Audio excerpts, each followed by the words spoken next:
பாஜகவின் மாநில தலைவராக இருந்த அண்ணாமலையை நீக்கினதுல 2026ல் பாஜகவுக்கு தேர்தலில் ஒரு பெரிய அடி இருக்கு. இன்னொரு பக்கம் தன்னையே நிரூபிக்க போராடிட்டு இருக்காரு எடப்பாடி. இப்படி ஒரு சூழல்ல சீமான் அவர்களுக்கு விழும் வாக்குகள் மூலமா எடப்பாடிக்கு விழும் வாக்குகள் குறைய வாய்ப்பு இருக்கு. ஆனா இதெல்லாம் தாண்டி எந்தவித பலத்தையும் நிரூபிக்காத விஜய் கிட்ட கூட்டணி பேச்சுவார்த்தையில பாஜக ஈடுபடுறாங்க அப்படின்னு ஒரு தகவல் வரும்போது இன்னுமே இந்த மெகா கூட்டணி அப்படிங்கிற கணக்கு ரொம்ப தவறா போதும் அப்படின்னு பார்க்க வேண்டியிருக்கு. ஏன்னா RSS சனாதன எதிர்ப்பு இப்படி சமூக நீதிக்கான அனைத்து விதமான தளங்கள்லையும் ஒன்னா நிக்கிறவங்க தான் விசிகாவும் திமுகவும். இப்படி ஒரு சூழல்ல சீமான் திமுக எதிர்ப்பார தவிர சங்கின்னா யார் தெரியுமா சகோதரன் அப்படின்னு சொல்லிட்டு போயிடுவாரு. எப்படி பார்த்தாலும் பாதிப்பு இல்லாம எடப்பாடி அவர்களுக்கு தான் இருக்கு.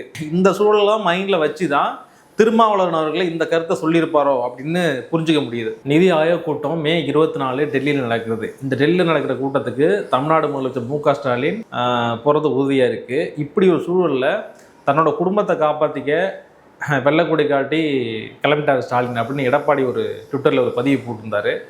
அதுக்கு முதல்வர் ஸ்டாலின் அவர்களும் கடுமையான ஒரு கண்டனம் தெரிவிச்சிருந்தார். என்ன அப்படின்னா, ஆள் மாறினாலும் டேபிளுக்கு அடியில் போயிட்டு காலை பிடிச்சி ஆட்சி பிடிக்கணும் நாங்கள் இல்லை அப்படின்னு சொல்லியிருந்தார்.